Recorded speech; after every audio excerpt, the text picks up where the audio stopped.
कविता के बने के तोरा नहीं पता छा ऐसे पहले 84 में माल गया बड मरे रहे। अच्छा चमार भाई बड निहाल रहे जहिते खाइल दे आ खाइल के खूब खलरा के बेच के एकदम धिया पुता के पैजामा सिया दे रहे। रबर वाला पेंट। हाँ रबर वाला पेंट दे धिया पुता के। आ जय दिन सब भैया 84 गला माल बकरी मारना बंद भला बेचारा बड़ा चिंता में रहे छे। गाँव घर छोड़ के दिल्ली पंजाब चल जाए छे। नया के नया कन्या कर छे कनियों को छोड़ के भाग जाए छे। किया तो कन्या के तो चाहे लिपस्टिक ठोरंगा आलता बिंदी सिंदूर टिकली किया रहते। दुसाद भाई का खनो भैया जय दिन हुआ करिया पन्नी मिल गला चाहे बरगा एक बार देवी में टका रहे नहीं रहे जा धा दल के तो ओकर खून हर्थ में थार थार थार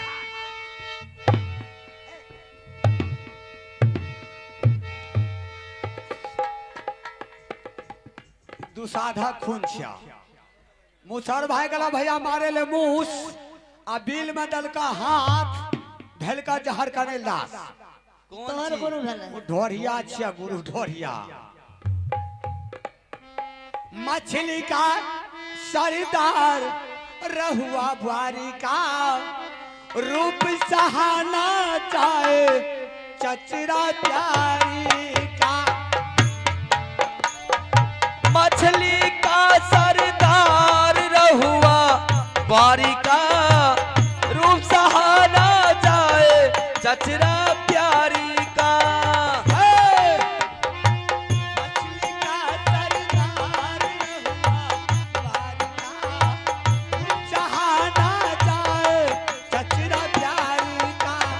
मछली का सरदार रहुआ बारी का रूप सहाना जाए चचरा प्यारी का। जब सौरा के शादी में जब पतरा सजे बराती अरे देख रूप को तिरा के जब लता पिटेला छाती मजा ससुरारी का रूप सहाना जाए कचरा प्यारी का।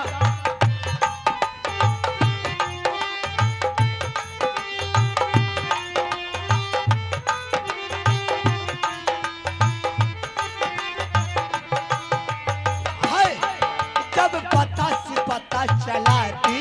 तब कोठी भात चलाती जब कोठी भात चलाती तब टंगड़ा दाल चलाती जब टंगड़ा दाल चलाती तब कपटी घी चलाती जब कपटी घी चलाती तब दरही दही चलाती जब दरही दही चलाती तब चन्ना चीनी चलाती जब चन्ना चीनी चलाती तब सभा लोग बैठ बैठ खाती जब लोग बैठ बैठ खाती तब लगता रुसरुच जाती जब लट्टा रुसरुच जाती तब पानी बोछ बोछ लाती जब पानी बोछ बोछ लाती तब कब्बे काशी जाती जब कब्बे काशी जाती तब काशी से पंडित लाती जब काशी से पंडित लाती तब फोक्चा वेद पढ़ाती जब फोक्चा वेद पढ़ाती तब ढल्ले ढाक बजाती जब ढल्ले ढाक बजाती तब सिंही लहछू करती जब सिंही लहछू करती तब गारे गिर गिर जाती जब गारे गिर गिर जाती तब चन्ना पेंगा लगाती जब चन्ना पेंगा लगाती तब मुंगरी मुड़ी डोलाती जब मुंगरी मुड़ी डोलाती तब कुर्सा फुर्सा चलाती जब कुर्सा फुर्सा चलाती तब सौरा शोर मचाती जब सौरा शोर मचाती तब बुआरी फैसला करती सदा आनंदा रहे यही द्वारे ढोरवा खेले सदा आनंदा रहे यही द्वारे ढोरवा खेले होरी हो ढोरवा खेले होरी हो क्या चाहो ओ बाप। अब ट्रांसलेशन 494 किलो हॉस्पिटल बलुहा बाजार 17 नंबर से बोलने के लिए जा रहा हूँ। अब हिंदुस्तान पाकिस्तान से उर्दू में खबर सुनिए। एक मुरादाबाद स्टेशन पर 2 मुर्दे चाय पीते हुए पकड़ा गया है। उसमें कबूतरलाल इंस्पेक्टर को 10.5 किलो जलेबी बरामद हुई है। एक पीपल को पता टूट जाने से 3 हाथियों की मृत्यु हो गया है। जिन हाथियों को मृत्यु हो गया है उससे नसबंदी किया जा रहा है। जहाज मच्छर की टकराव हो जाने से जहाज चूरम चूर हो गया है। मलेरिया को मच्छर को मलेरिया को शिकायत हो गया है। आज बनारस शमशान घर से 2 मुर्दे 17 लकड़ी लेके फरार है। उसमें पुलिस को खोज जारी है। जिन सज्जनों को मिले वो पैखाना नंबर महिषी 17 में पहुंचा दे। उनका हमारे तरफ से मुफ्त इनाम मिलेगा 10 जूता 25 चप्पल। मेरा बुलेटिन के समाचार समाप्त है। की भले हो बाप, ओ बाप रुको देखता की भले हो बाप, ओ बापू की भले हो बाप, ओ बाप काजी जी ओ बाप जोर गिरा लागला हो बाप की भले ए आना क्या करे छिया? आ गए तोरा बहन। ये छोटकी भौजी की है? ये छोटकी भौजी लगबू जोगा। अच्छा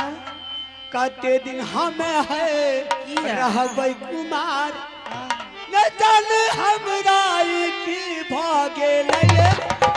आहा बहिन से डलब भागे लये आहा बहिन से डलब भागे लये।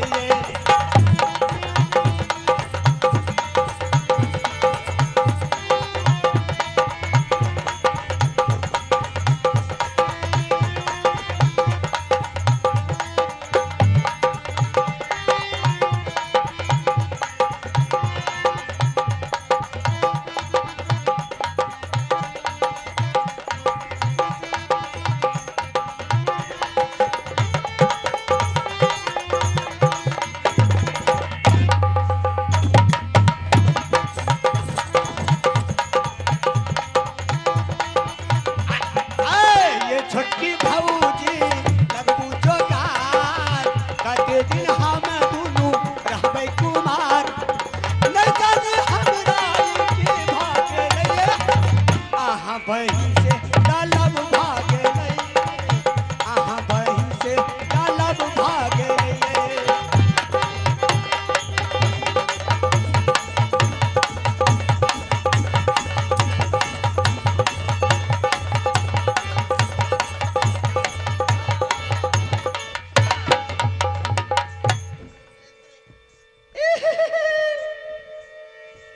हाय गो मां ए की भेलिए?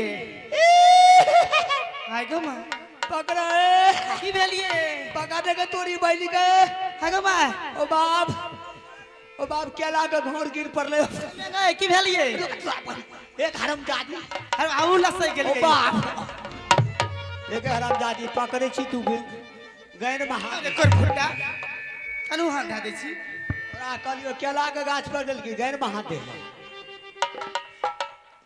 लगे हरामजादी आदत के क्या खराब छ। की भेलिए? की भेले हां है ना बा बोलू ना। हमरा तो मन केना केना न ए ओ सिटी वाला के छे बाजा वाला रे।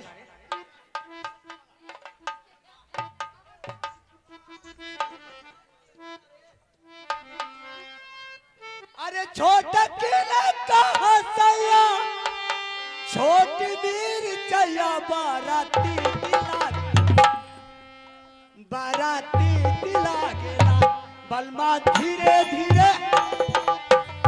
सैया धीरे धीरे खैबू बारा मीठी लागेला बलमा धीरे धीरे बारा मीठी लागेला।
चमरबा बेटा लालारी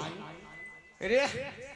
दादा रात से लिया सतोर एको गो चमार कल नहीं हुआ दे छा एगो बात बुझे छो ई चमरबारी मरता त की बनता ई ठकैता जे मर जेता अगला बहिन के ई त कटखोदी खट खट खट खट जो हरामी मानठर जे मरता ये हमार सर बेटा ये तो झिंगुर पैपू पैपू बाप के लौआ कटका मर जाए लगा चियाज मरता है एकरा बाप के बहिन के बेटा लाल वो तो ढौसा बे आ देखनार मरबो कटबे नहीं बे हमर जे डांसर मर ई दुन ए चुप ना हरामजादी ई जे हमर दुनु डांसर मर जेता पार्वती हेता अब भैया जो हम दोनों बापू तो मर लिया तो महादेव शंकर जी है अनावा है ए हमार माल है ए हमार बाछी है की भेलिए की भले हाँ बोलू ना अब हमरा की है सुनो बाजू ए करी अनावा बाजू ना एना सुनो ना की हमरा त मन केना केना न कर छो बाप आइ गाँव में की भेला का बढ़िया दिन करे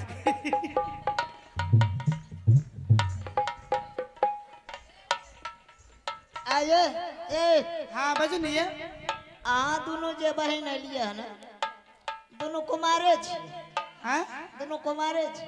हाँ हम दोनों कुमारे छी दोनों हाँ ये तो हम दोनों बापू तो कुमारे छी हाँ गाँव में एक एक बढ़िया दिन आल्टर क्या बोले छिए हमें दोनों बापू तो कुमार छिए काका दुल्हा नहीं मिल रहा दुल्हा नहीं छै एकरा लिए ए बोलू ना आये कुमारे छिए ठीक है नहीं है वही ना झूठे बोलू मजाक कर लिए बियाह भेल ये हाँ त्या तो देखै छी खेत पे बनल ये की कहल चाहे छी बोलू ना आये हाँ तब केना हेतै की भेल आइ गाँव आये हमें दोनों बापू दहना रहबै की भेल बोलू ना ए दोनों बापू दहना रहबै केना रहै छै हां बोलू ना अहाँ कहै छियै बियाह भेल छै हमर नहि भेल छै से हाँ हमर नहि भेल छै अहाँ खातिर जोगार लगतै जोगार बैठेबै तबे ने जोगार केना लागतै बोलू ना की कहै छियै हां बजू ना बहुरे ला ला आजे की गाना यार आबै ये गाना हाँ ये अहाँ के गाना हमर पखाना साथ ढेर बढ़िया चल जबी हेल ले सतौर नदी में गाना सुनबै ये आजे हेलो हेलो आइए श्रीमान मैं आपको ले चल रहा हूँ समय को ध्यान में रखते हुए रिकॉर्डिंग की दुनिया में अमरजीत जन्म फुलवा बनवास चलिए श्रीमान जैसा आदेश मिलेंगे वैसा ही हम लोग को करना होगा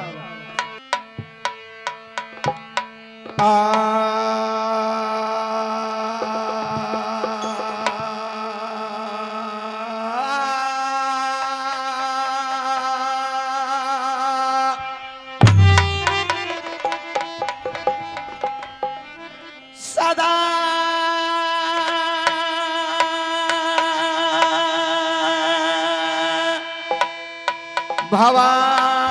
भवानी दाहिनी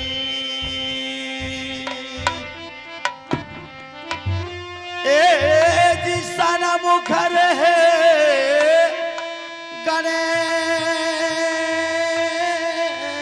गणेश पांच देव मिल रक्षा करे एज ब्रह्मा विष्णु महा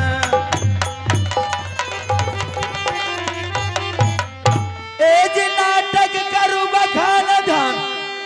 एज सुमरा सरो सती मैया केवल आस तुम्हारी है मैया ए जी पार लगा दे नैया ए जी जिन बाबू ने कंपनी चलाया ए जी आनंदी बाबू है ना ए जी जिला तो सहरसा लगे ए जी महाखर नीज मक्का बख्तियारपुर प्रखंड के आशीवासी एज बलहमपुर जमकान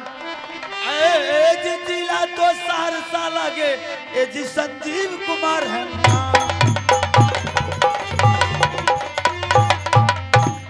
अरे पहले सुमरा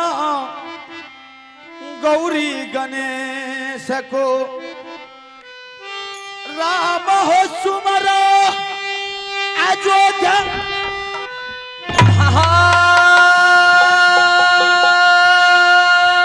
महादेव सुमरा जोरी कैलाशपति को कृष्ण हो सुमरा श्री दो खारे पवन वीर हनुमान का सुमरा लिए बजा रांगा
जहाँ माम बहसई हो भैया गुरु हो हम्मा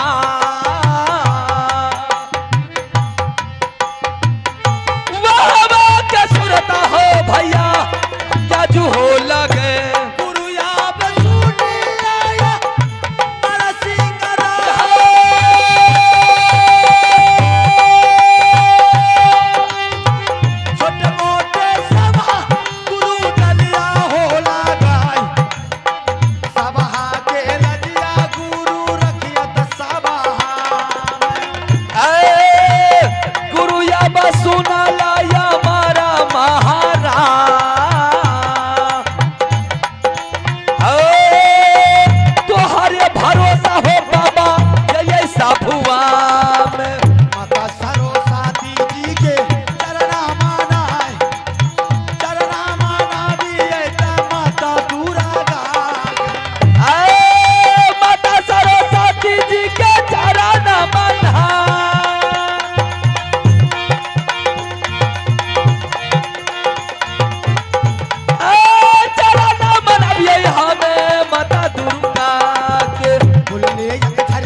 दुनिया में धारा मोरा लागे चोरी मुहावा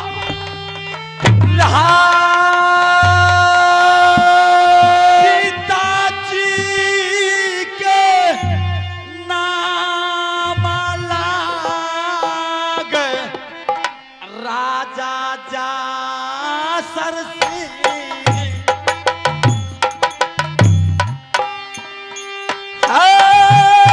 हमारा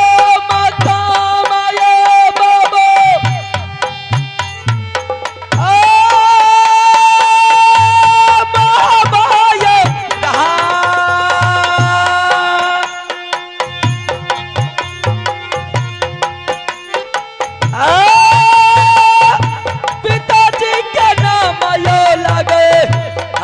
राजा सरसिंगन माता जी के नाम लागे तबला सुकुमार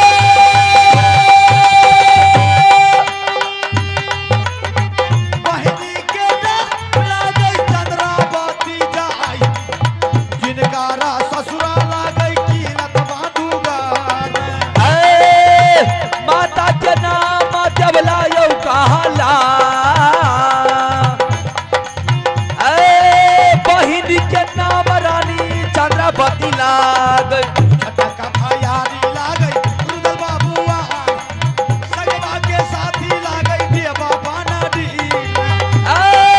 जन्म के साथी लागे देवरिया ये कहाँ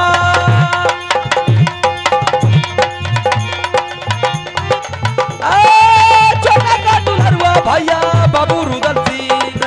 बचे हो भारत के बेटा इंदल बाबुआ बाला दुलवा लागे बाप के इंदल सिंह 5 बरस के बेटा इंदल हो कुमार एक गो दुलरुआ बेटा बाबू इंदल सिंह चाचा जी के नाम सही यद कहला मामा के नाम लागे माही सारादार मामा के नाम माहिया कहला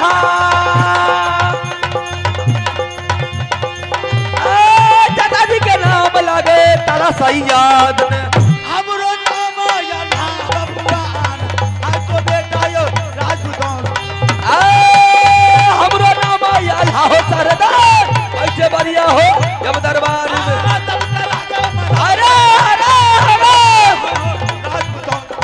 बढ़िया बैठे अल्लाह हो सरदार बच गए बढ़िया हो जब महाराजा का दरबार यहाँ के बताइए हम छोरा चोरी का नाम आना मार चोरी चोरी का लड़का चोरी का नाम हमार चोरी चोरी गोलर करा बढ़िया बैठे यला बबुआ बढ़िया बैठे हो दरबार में बढ़िया बैठे अल्लाह हो सरदार चल गए बढ़िया हो जब तक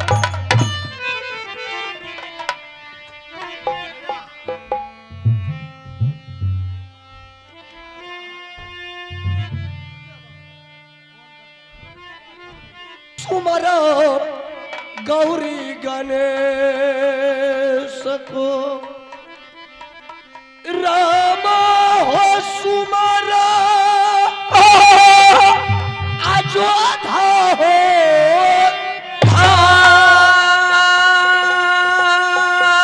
महादेव सुमरा चोरी कैलाशपति को लिए बजो रंग बलि जी के नाम थोड़ा हो सुमरिए भैया बनक जारी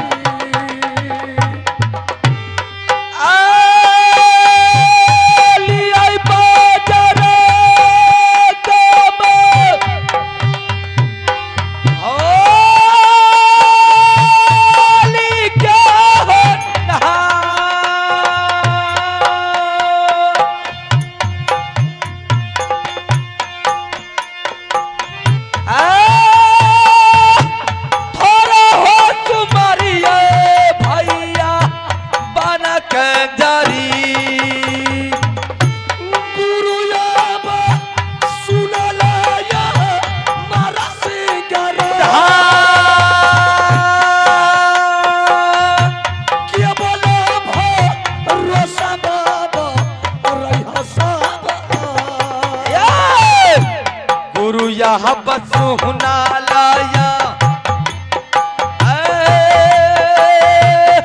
अमर सिंगारा तोहरे भरोसा हो बाबा ये साबुआ माता सारो सत जी के चरण मना शरण नबी देवी दुर्गा के चरण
मैया जे सुना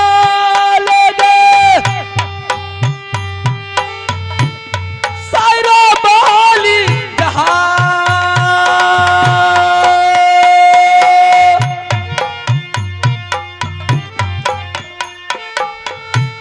तोहरा भरोसा दे देवी ये साबुआ साबुआ के लागी आया ना रुपया लिए गे बच्चा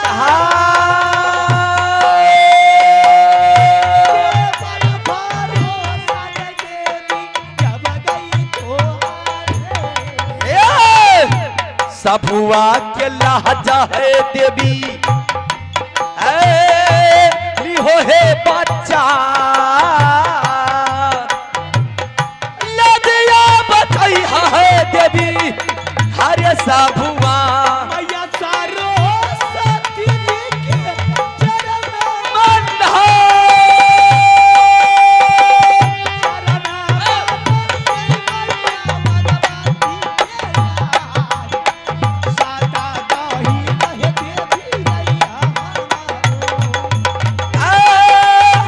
मैया सरस्वती जी के चरण मन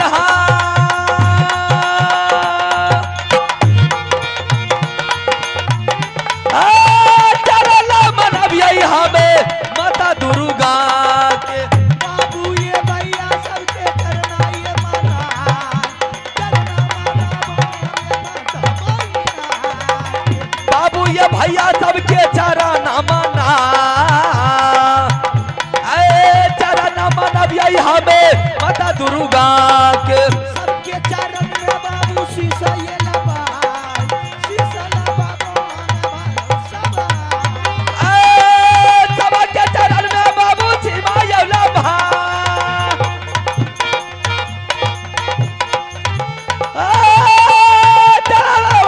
हमें करना मैया ने सुना ले तू काली मेरी माँ हमसे कहीं ना तेरी रैया हमारो भैया के सुना ले तू काली मेरी महा बाबा सा ही ना देवी रही हमारा नहीं राय लागल बाबू सा हे ये नैना की लरा हमारो के नहीं राला गई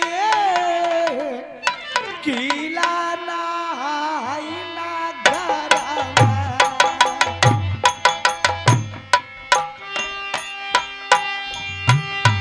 हमारा के नहीं रोए लगे लाला किला रहा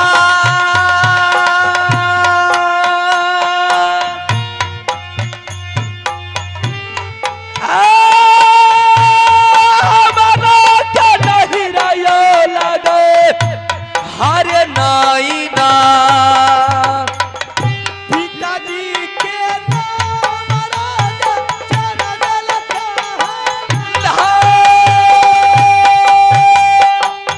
भैया के नाम बाबू हीरा रतन कहला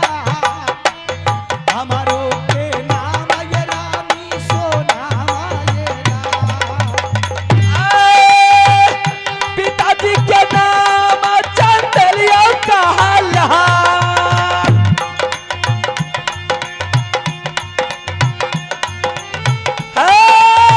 भैया के नाम राजा इधर देवला गई छियै ना दुनिया बेटी नैना करके यार ये के दुलरिया बेटी हम ये पिताजी के ये के गो दुलरिया बेटी लैला खिला छियै लगिनिया बेटी हरे नैनागार के बाबू भैया सुनी औसा भाई भगवान लीला ये देखो बाबू रानी सोनमा बाबू भैया सुना लाया राजा आया हम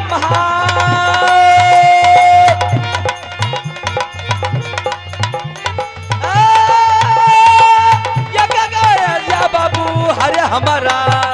ससुरारा बस यही बाबू ये मोहबी की लयरा ससुर जी के नाम आ गए राजा जा सरसी ससुरारा बसतिया या बाबू महावीर रहा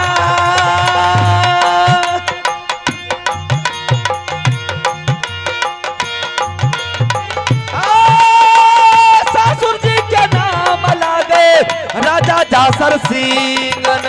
सासू के नाम रानी कमला सुकन पत्नी के नाम रानी फूला राना बास नंदो के नाम रानी चंद्रवती लाल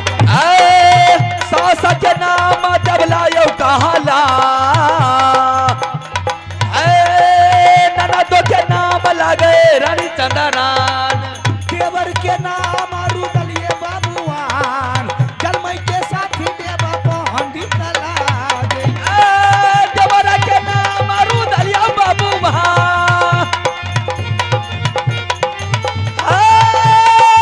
मंत्री के नाम लगे देवा पंडित बेटा के नाम इंदलिए बाबुआन ये के तू नरुआ बेटा दल कई सवार ये के दुलरुआ बेटा महबी घर में जहां जिनका नाम लगे बाबू इंदल सिंह हमारी नाम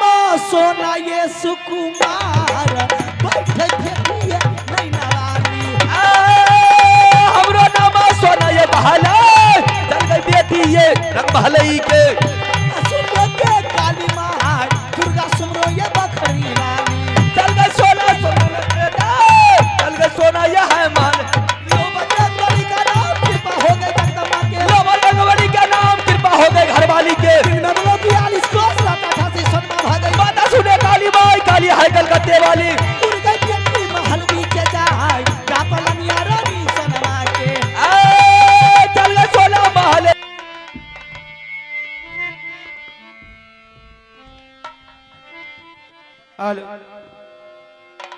आज राज महोबा के बारे में इकावड़ों किला में कोई नहीं जानता है कि राज महोबा के छतरी अब तक जो भी छतरी राज महोबा में पैदा लिया है सिर्फ लोहा ही चलाता आया है और बाबू रुदल सिंह जंगल का शहर जंगल का डाकू जंगल का बादशाह अगर वो 6 महीने जंगल में रहता है तो 2-4 रोज आकर के राज महोबा में आता है।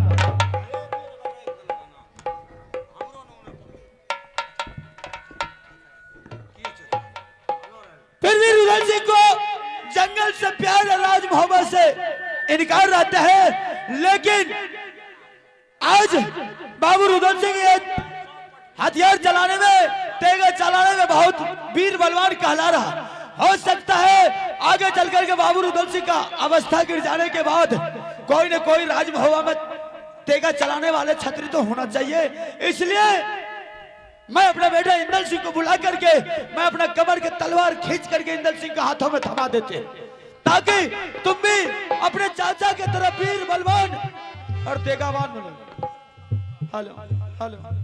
हेलो हेलो हेलो हेलो आज से तुम मैदान में उतर जाओ तलवार सीखने की तैयारी करो ताकि तुम अपने चाचा जी की तरह से आगे चल करके नाम कमाओगे और आप तुम जो है राज महोबा के नाम रोशन करोगे। ठीक है मोहम्मद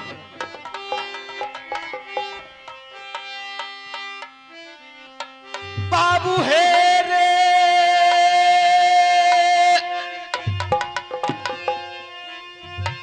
सुन ले इंदाला रे कुमार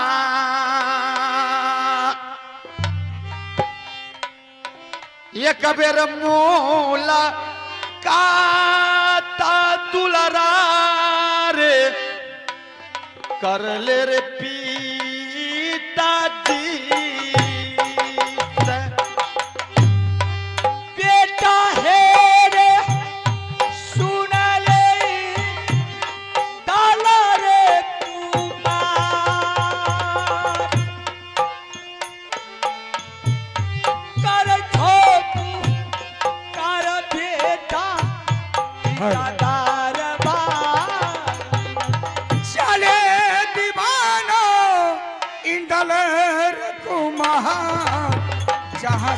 सिंहासन जोड़ी मोर पिता चल बहादुरी बहार जहाँ का तहरी रे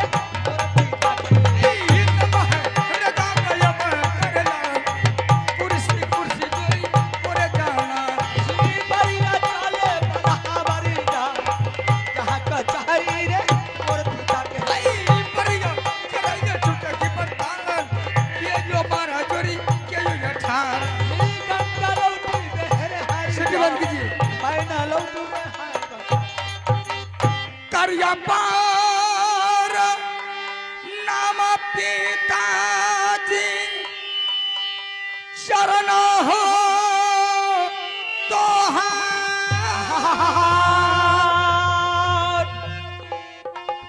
करिया पार नाम पिताजी हम हो चारना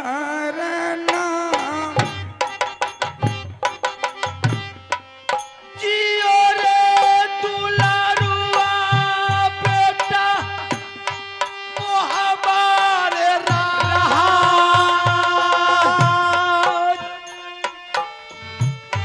हमारा शरीर दुलारा है तो दुनिया कहीं जा हो तू सारा पीता सारा पार के ये जहान सारे योगु सारा कहियो इंदल हो कुमार सारे हो कुसाला यो पीता कहियो इंदल सिंह कुशले कुशल रे दुलारुआ पिताजी के जहां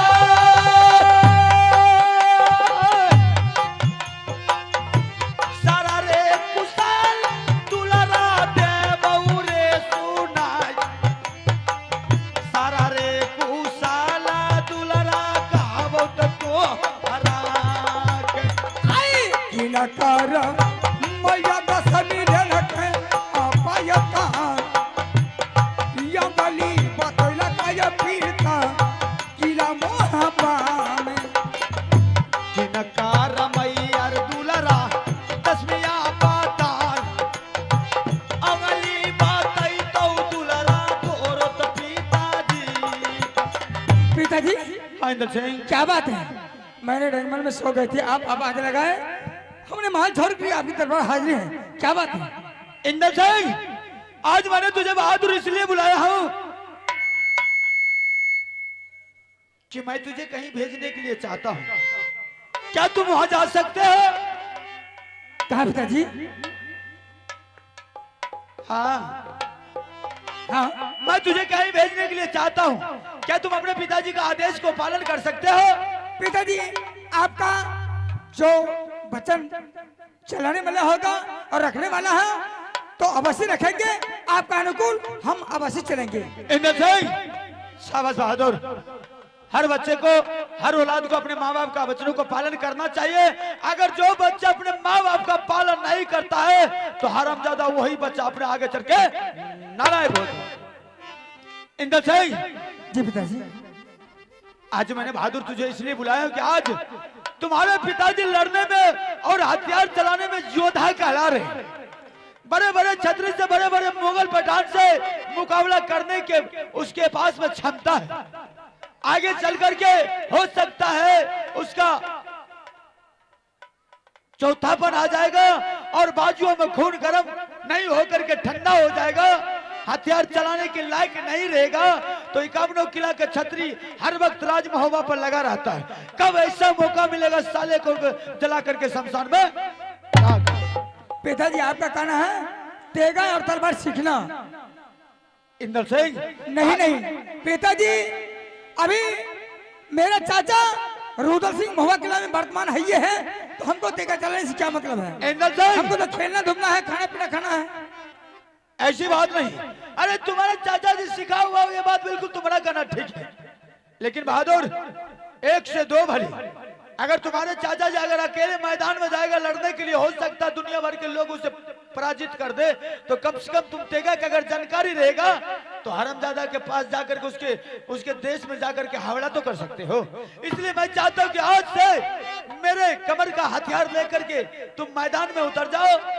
ताकि तलवार सीख करके तैयार हो जाओगे तो तुम्हें भी दुनिया सलामी। ठीक है पिताजी, आप जो कहिएगा आपको वचन अवश्य रखेंगे। ले ले रे हथियारा दुलारा तेरे पिता के हाथ से जहान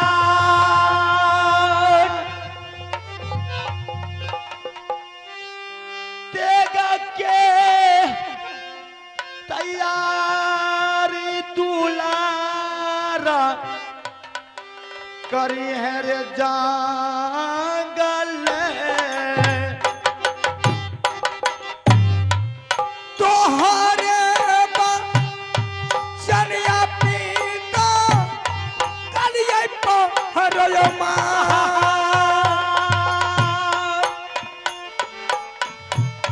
यो डरायो दियो पीता जय भाई हो मैदान में नमवार रोशन दुलारा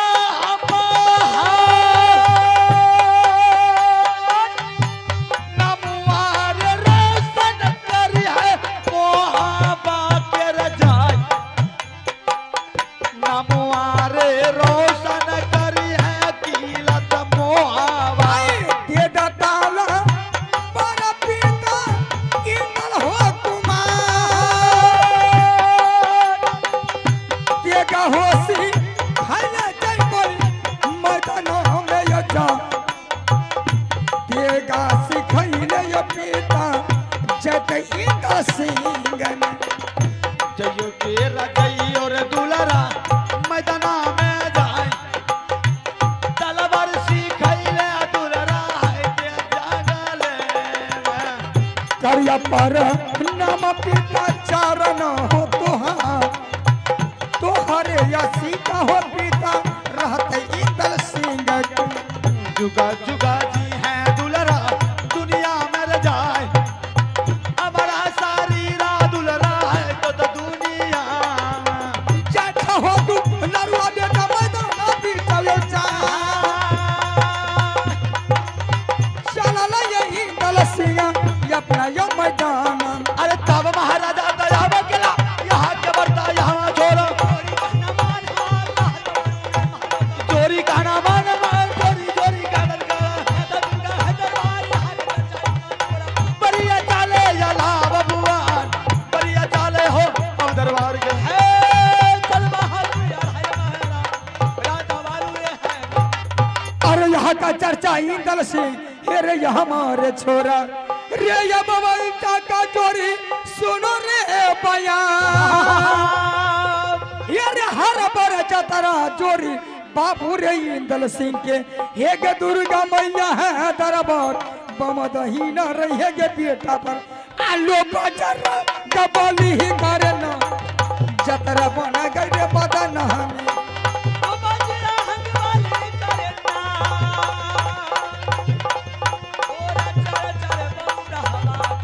गंगा लाट बहर हरद्वार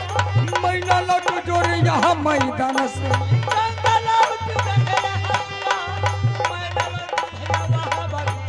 हिंदू महाराजा का दरबार खड़े नबी ताना पर गुजरा के दुर्गा मैया है दरबार बाम बहन तू है बेटा पर परिया चाले इंद्र रे कुमार पटिया थई रे बदरा मीना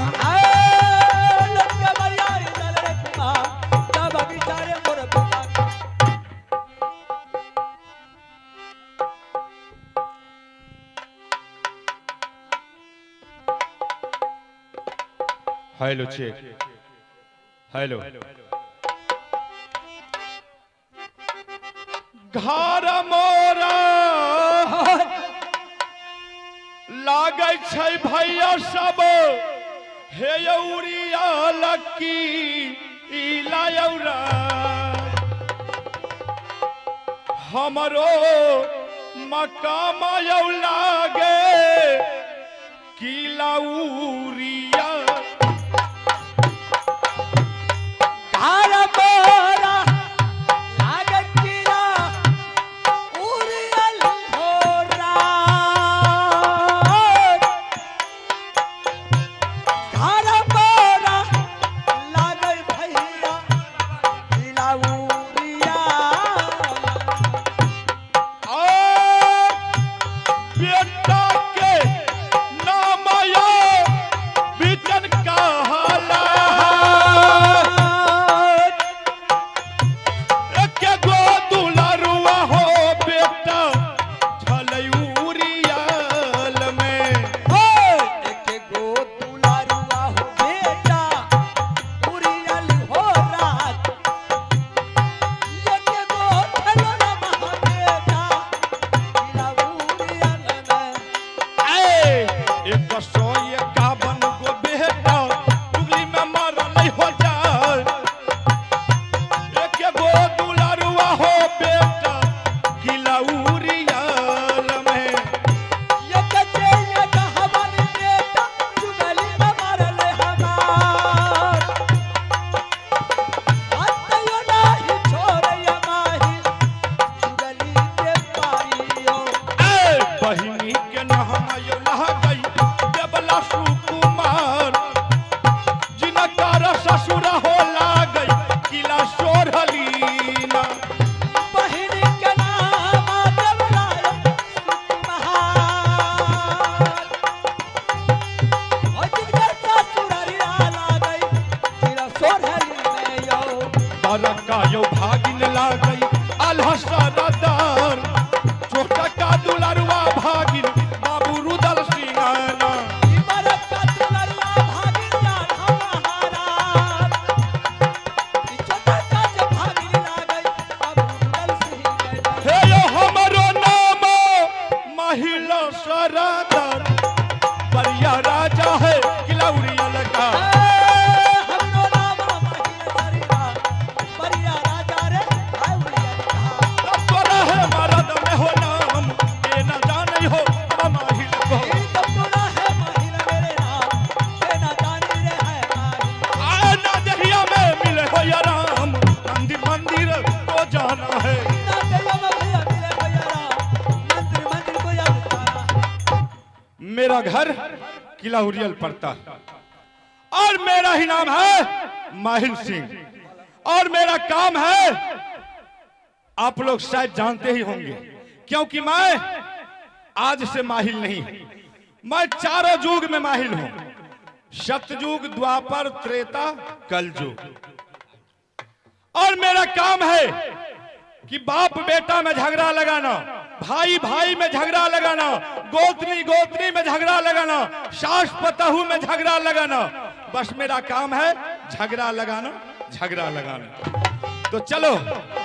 माहिल सिंह का दिमाग जो है कंप्यूटर की तरह काम करता है 6 महीना आगे और 6 महीना पीछे की बात माहिल सिंह जानता है आज मुझे पता चल चुका है क्योंकि आप लोग जानते हैं कि हमारा दुश्मन कहां है हमारा दुश्मन है मोहबा किला राज में जो कि हमारे छोटा भागिन बाबू रुदल सिंह हमारे 151 बेटा को इसी चुगली के चलते पंजा तोड़ करके गंगा घाट में फेंक दिया और मैं उसी रोज कसम खाया था प्रतिज्ञा किया था रुदल सिंह अरे जैसे तुमने हमारे 151 बेटा को पंजा तोड़ करके गंगा घाट में फेंक दिया मैं उसी तरह तुम्हारे मोहबा किला राज को और मैं तुमको बर्बाद नहीं कर डालूं तो मेरा नाम माहिल नहीं आल्हा सिंह आज अपने बेटा को अपने पुत्र को तेगा तलवार सीखने के लिए बगीचा भेजा अब मैं यहां से चलता हूं उन बच्चे को उल्टा सीधा पढ़ा करके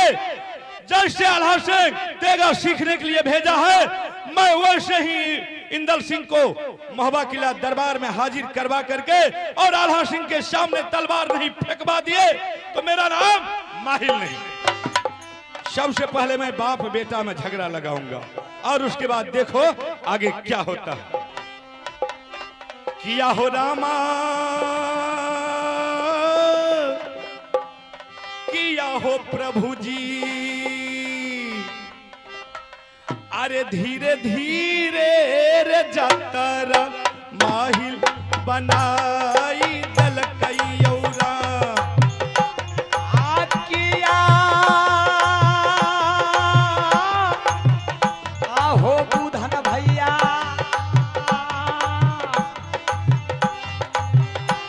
किया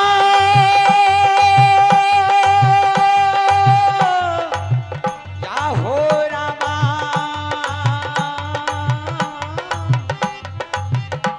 झगड़ा लगा बल मोहबाना महारा। भागल में जाइ छै माहिल, भागल में जाइ छै माहिल मोहबकील राजा। नहयौ बाबू सा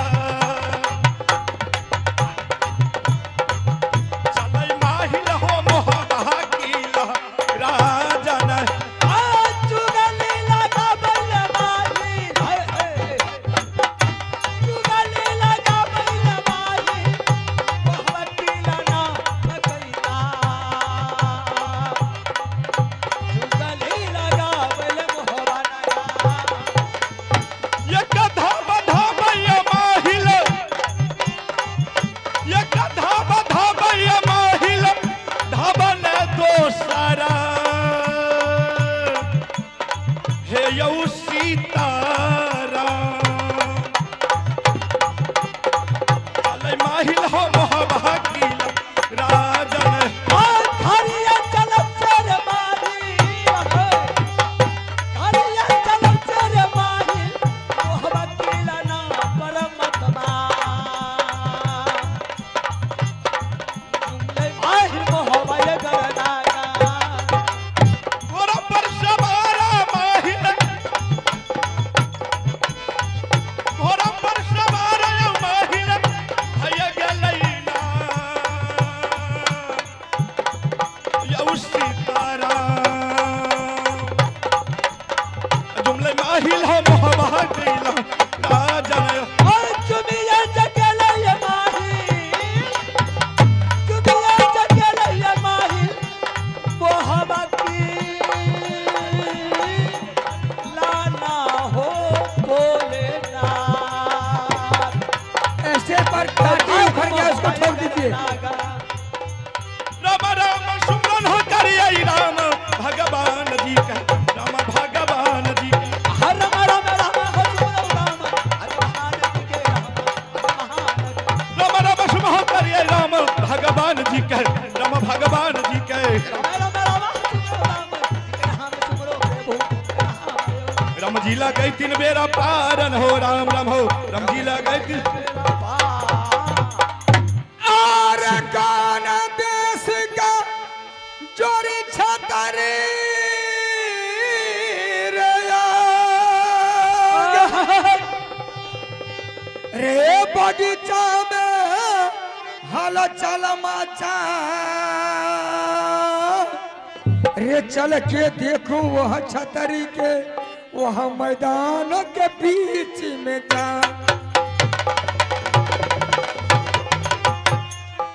अरे हर चल मचा दो हर बगीचा में, एक दुर्गा मैया है गे दरबार। खेले खेलरिया बाबू इंदल सिंह ने यह मैदान के बीच में जा। लोयाला मेरा दया बकारेला, खेले खेलरिया जोड़ी यहाँ पर। इलो बजरा हंग वाली कवना,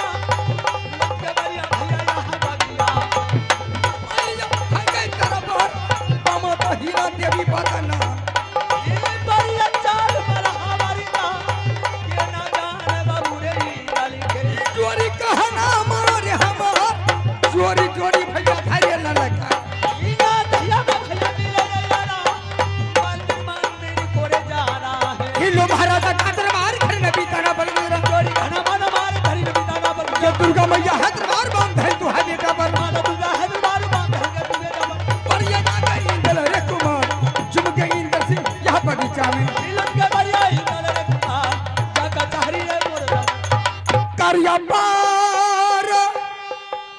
प्रणाम दादाजी शरण हो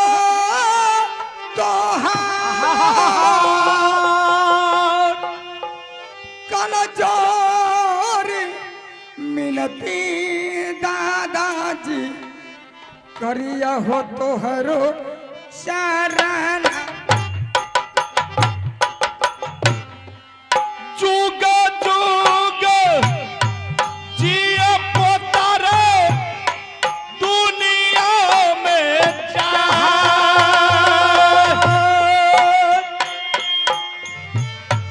दादा के और दाला के जी है दुनिया में कहता हो कु चलयो दादा शाबाश पोता उड़िया लगे यो जा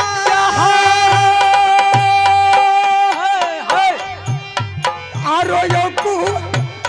चला कहियो दरबार के यो जा सारे वीर तनम यो दादा कहियो पोता बाके कुशले कुशले रे पोता उड़िया लगे जाए कुशले कुशले रे पोता छले उड़िया लकार मैया कसमी न लगे आपयोता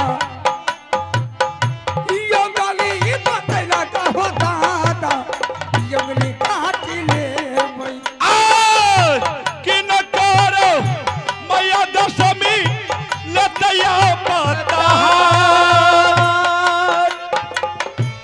अवली बो तोरे पोता तोरा दादाजी पर दादाजी हाँ पोता इंदर हमने सोचे बेगर इजाजत का या मेरे मैदान के ऊपर इस बीच में आकर के ऐसा कौन देश के छत्री मुगल पठान चढ़ाई किए हैं और आवाज लगा रहे हैं हमको तो दादाजी इतना गुस्सा उठा आज साले छत्री को पकड़ते इतना मार मारते सारे को गंगा जी में फंसा देते लेकिन दादाजी आपके ऊपर नजर पड़ा मेरा गुस्सा शांत हो गया चब्बश पोता चब्बश तो दादाजी सबसे पहले आप अपना उड़ियल किला का समाचार तो सुनाइए उड़ियल किला का समाचार अरे जब तक शीश रहे कंधा पर अंधाधुन चले तलवार किनकी मैया जोधा जल में जो उड़ियल पर करे चढ़ाए छाती तोड़ दो साले को आखिर जान रहेगी जय तो दादाजी हाँ, इधर पोता। इधर कहाँ से आ रहे हैं देखो पोता इंदर अरे तुम्हें तो पता है कि तुम्हारे दादाजी देश विदेश की यात्रा रोज करते हैं हाँ मैं ऐसे घूमते घूमते जा रहा था मैंने सोचा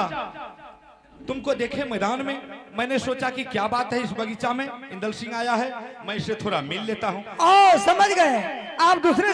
जगह गए थे घूमने के लिए हाँ। वापस आए तो मेरा आवाज आपका कान में गया बस आकर के मुलाकात करने के लिए आए हैं इंदल सिंह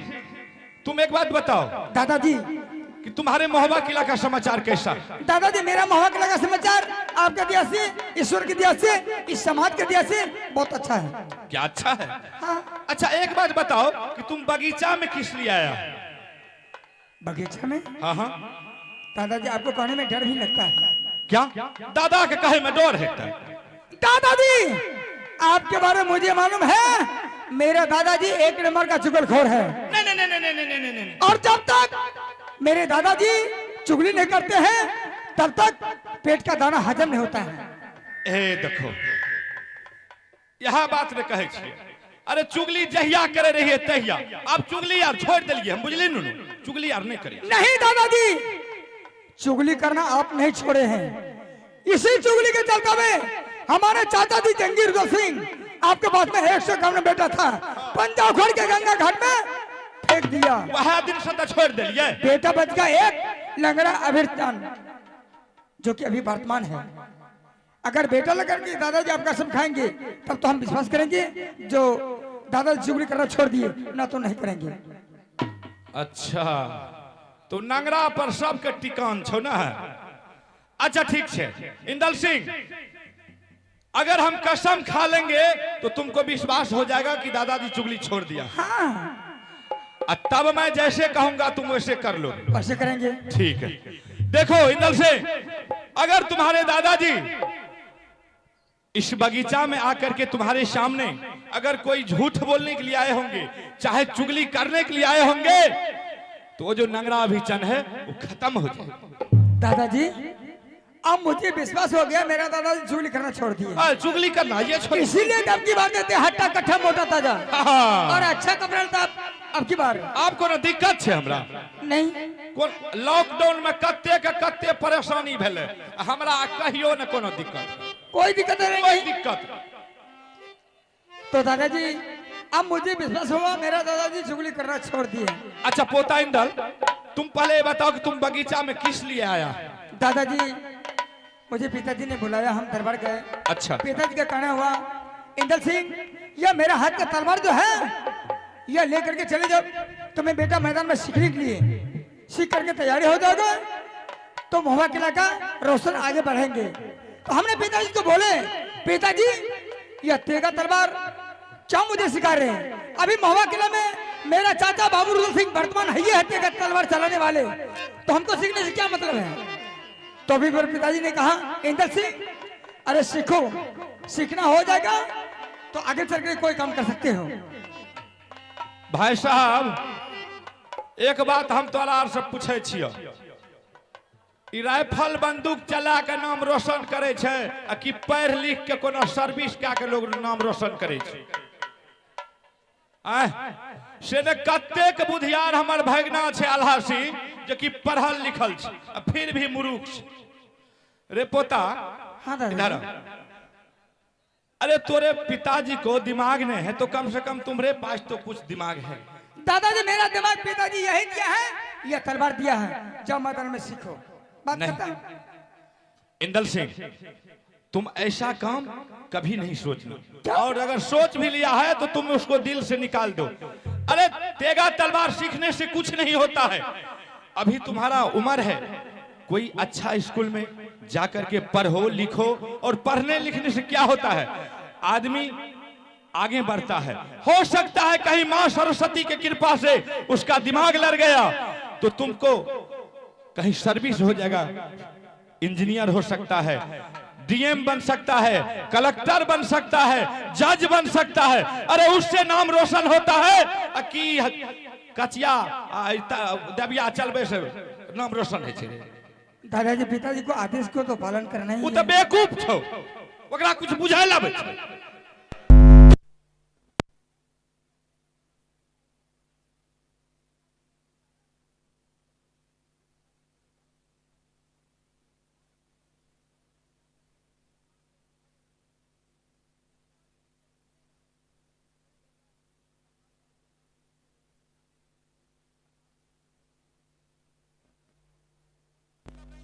हमारे चाचा जी तेगा तलवार चलाने वाले अभी अमानत है, मेरा नाम कोई अच्छा स्कूल में लिखा दो ताकि मैं पढ़ूंगा लिखूंगा, होशियार बनूंगा, विद्वान बनूंगा, ताकि आगे चल के हो सकता है तो मैं आपका नाम रोशन कर सकता हूं। ठीक है दादाजी, आपका भी कहना सही है, पढ़ना लिखना अच्छा काम है। तब यह तेगा तलवार जो है यह सीखना कोई ऐसा काम नहीं है। इको ना बढ़ियों का काम छे। ठीक है, मैं जा रहा हूँ पिताजी के सामने, हम सारे बात कहेंगे। पिताजी को क्या आदेश है? तो क्या तुम पढ़ाई कर लेगा ने? हाँ हाँ। हमरा नहीं विश्वास छो एकरा पर, इहो बार लटंगिया वहां जाते 10-20 गो टका देते, फिर हाथ में तलवार देते, कहते जो फिर चलते। हमको वैसे विश्वास नहीं होता। जैसे तुमने कसम खिलाया है दादाजी को, उस तरह तुम भी कसम खाओ कि दादाजी आज से मैं तेगा नहीं सीखूंगा, मैं पढ़ूंगा लिखूंगा, विद्वान बनूंगा। दादाजी आपका कहा हुआ, अगर इंदर सिंह नहीं करेंगे, तलवार चलाना नहीं छोड़ेंगे तो महुआ किला का दाना खाना हराम, पानी पीना का सनित, दतोड़ना का काटी। वाह वाह, दादा के दिल के जीत ले। दादा सुनला उरियाला के होसा सरदार क्या गाबो नहीं सिखाबै हो दादाजी हमें मोहब्बा में। ओ पुतहरे सुन ले इंदल रे शारदा, चल जोरे बगिया सामना चाचा हो तू लड़ुआ पोता दरबार चली जहां सारा बीरा तनमा सुनई बई हम पिताजी हमें जाय छियो अरे तब महाराजा दयाब किला पकड़ा रहिया अब भैया कहना बड़ा हमारा ले उड़े देहिया में मिले यहाँ मंदिर मंदिर को जाना है घोड़ा माहिल सवाल घोड़ा रे माहिल ए लौटे बरिया माहिल सरदार लौटे बरिया हो अब बगिया से लंका माहिल बगीचा से जा राजा मालू रे है अरे तब महाराजा दयाब